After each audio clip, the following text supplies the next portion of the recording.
meeting today with a lot of realtors. As you may or may not know, my husband owns a real estate brokerage, and I sit in the meetings and I provide a mortgage minute, give an update on interest rates and loan programs, what have you. If you don't know who I am, my name is Mandy. I'm a mortgage lender, and I've been in the mortgage and real estate industry since 2012. If you'd like to work together, my contact info is in my bio, or you can just follow along to learn more. In the meeting today, a conversation came up about sellers and how many sellers are waiting to list their home because they have a crazy low interest rate. They want to wait until the rates come down so that when they go to buy something, they can buy it with a payment that they're comfortable with. And that's totally valid. No one should do anything that they're not comfortable with. It really comes down to what is the best decision for you and your situation and your lifestyle. But something to think about here. Right now, if you were to list your home, you most likely would end up selling it to a buyer that is going to ask for either money off the purchase price or concessions toward their closing costs or buying down their interest rate. But conversely, you as the seller will also turn into a buyer that can take advantage of those same things when you go to make an offer on a home. So you may be in a unique position where inventory is still relatively low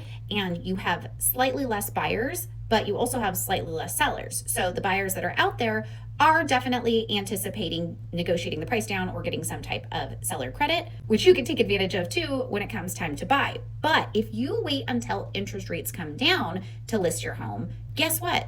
A lot of other sellers are doing the same thing. So you may be competing with more listings on the market, which you would think would be good for buyers. But when interest rates come down into the fives, that is actually going to allow 5.5 million additional households to qualify for a mortgage. I don't know if all 5.5 million are going to go out and actually start house hunting, but that opens up a huge buyer pool. So you're going to be competing with more listings possibly and more buyers. So it could end up being a double-edged sword. I absolutely hate to be that person that touts buy now and then refinance later, but in many cases, that actually is going to be a really good viable option.